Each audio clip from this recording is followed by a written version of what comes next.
to all of the spiritual baddies who deal with chronic pain, chronic fatigue, any type of sickness, digestive issues, headaches, perimenopause symptoms, symptoms from being ADHD, brain fog. Like, we can lump it all in there. I just want to let you know that you're not losing. You're not losing. You're not taking L's. Don't perceive what's happening to your physical body to be the determining factor of whether or not you're losing. You're not losing. You're winning.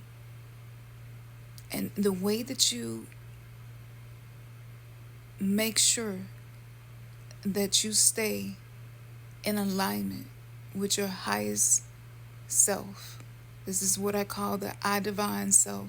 This is your I divinity, not the identity that we were given.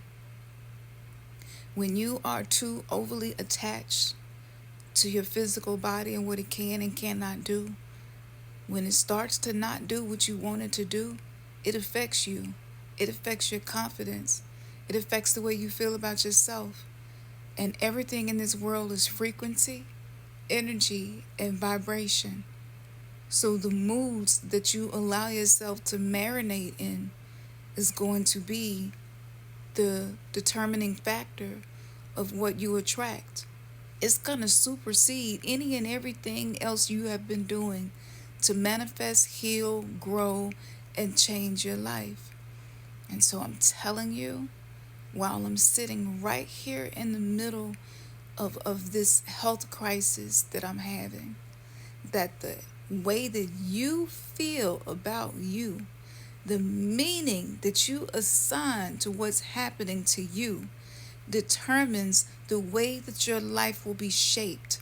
Not what's happening to you, but the energy that you allow to be in motion as a result of that. And when you become emotionally regulated, when you prioritize soothing and taking care of your nervous system over all of this other shit we've been brainwashed to feel like has to be a priority in our life, when you start to do that, you start to change the vortexes of energy within your energy field, within your chakras. These are your energy centers. You start to change the way that they are spinning. And we know that spiral is representative of creation, energy.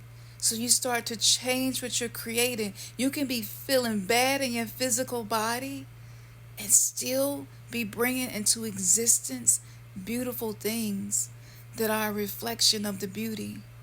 Don't let the thoughts get to you, okay? What type of energy are you putting into motion? Because the energy that you put into motion determines what is magnetized to you on an invisible, energetic, spiritual level. And this is happening while you sleep and while you are awake. Some of us go to sleep and have interactions with energies that may not be beneficial for us because we don't know how to protect ourselves. We don't know how to protect our mindset to protect ourselves. And so we're going through life and we're open and we're vulnerable to things that should not be allowed to be in our energy field. And it's just some thoughts that you just don't entertain. I mean, as soon as you hear them, delete them and think something else. Copy paste. Copy paste. Critical thought, copy paste. This is the PRP. You got to be down with PRP to raise your vibration up. You see? That's the positive reframe practice. And so, even though I'm sitting here, having to sit still, can't do the things that I would like to be doing, it don't mean that I'm losing. It don't mean that I'm bad. It don't mean that I'm being punished. It doesn't mean that I'm a sinner. It doesn't mean any of those things. I'm unattached to what is happening to my physical body. I'm not going to give meaning to anything that's happening to me or in my life that's not going to be in service of love. that's not going to be supportive of compassion for myself. I'm not entertaining it. And because I'm not putting an investment into the bank, the international galactic bank of negativity, I'm not going to withdraw negativity. So on the other side of this, I'm still going to enter in something that's beautiful, and life will continue to show more and more beauty to me that's not attached to having to be, feel, and look a certain way. We got to get away from that. We are energetic beings first, not physical. And when you can be detached like this is why I've worked with goddesses like Kali to practice the art of detachment. Just reading a book wasn't working for me. Listening to a podcast wasn't working for me. I needed to know how to embody the knowledge and the consciousness that I was witnessing and reading and observing. And this is why I do the work that I do, to help me to step outside of my perception and see things through a higher perception, which is what magnetizes my higher I divine self to be present with me when I'm in these difficult moments. A lot of us evict our higher our divinity in moments of difficulty because of the energy that we're allowed to be in motion, because thoughts are like gasoline to energy, and energy is the fire. And so what are you fueling? Because if you fuel a lot of things that is energetically not good for you, then your chakras are going to magnetize things into your life that's a vibrational match for that. And it doesn't mean you can't never be sad. It doesn't mean that you can't never grieve. It doesn't mean that you can't never be angry. It doesn't mean that you can't never feel rage and actually let that rage out of you. We must do those things. You must allow emotions to rise up and move through you.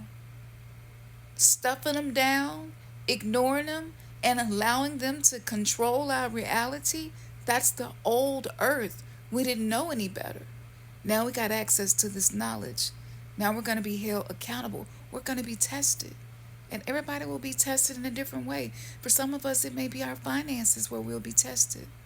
For a lot of us, it's going to be our purpose in life, our careers, being able to make money doing things that we love and actually be supported well and taken care of. I haven't worked a real job for someone else since 2006 because I truly believe in my heart that I am here for a reason, and that my message inspires and touches the hearts of people who are ready to receive the message.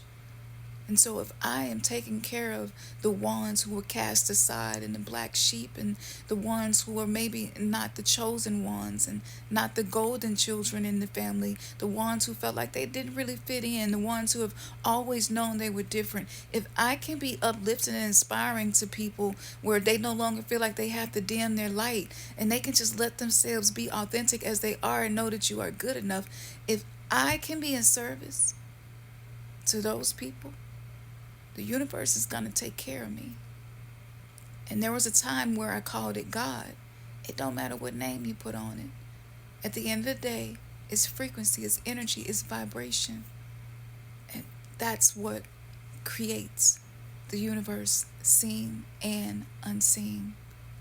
And so I know that a lot of us are dealing with things, but it's because the goddess within you that was fragmented within you. This is why we have spiritual parents assigned to our soul. This knowledge was kept from us. I'm not gatekeeping this knowledge. I do gatekeep some knowledge because it's not meant for everybody. And that's why people have to book readings with me to get access to certain information. I'm not going to ever put it on the internet. But this right here, this one thing helps me to be okay when I'm not okay. Share this with somebody else. Bookmark it, come back and listen to it when you need to. Put it on repeat. That's how we reprogram the subconscious mind. Repetition.